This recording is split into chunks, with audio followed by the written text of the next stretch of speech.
সাকিব আল হাসান দেশে আসতে চান এবং দেশের জার্সি পরে আবারও ক্রিকেট খেলতে চান। নিজের টানে নয়, দর্শকের টানে, বাংলাদেশের টানে খেলতে চান এবং বাংলাদেশের টানে আসতে চান। তার একটা মামলা আছে, সেটার বিষয়ে তিনি একটা বলছে যে তিনি দেশে আসবেন, এসে মামলা লড়বেন। তার একটা শর্ত আছে, সেই শর্তটা মানলে তিনি দেশে আসবেন। এই যে সাকিব আল হাসান আসবে, সাকিব আল হাসানকে তো অনেকে হয়রানি করে। এই হয়রানির জন্য কিছু সেফটির প্রয়োজন।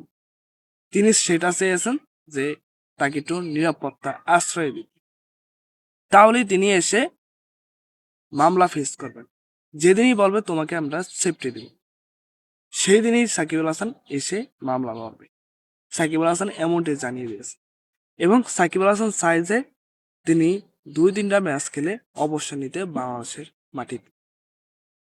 তিনি আবারও চাই যে দেশের জার্সি গায়ে জড়াব এবং তিনি বলছে যে আমি বোঝা হয়ে থাকতে চাই না, আমি খারাপ খেলতেছি, আমি 1 ম্যাচ খেলে অবশ্যই নিয়ে যাব, তারপর আমি বোঝা হয়ে থাকি। মানে গুণীরা মাইন্ডসেটে কথা, গুণীরা সবসময় দুর্দান্ত কথা, গুণীরা কখনো বোঝা হয়ে থাকতে চায় না। গুণীরা 1 ম্যাচ খেলে, তো 2 ম্যাচ খেলে, তার জায়গায় নতুন প্লেয়ার আসার জন্য সুযোগ করে দেয়। এই হইল সাকিব আল হাসান।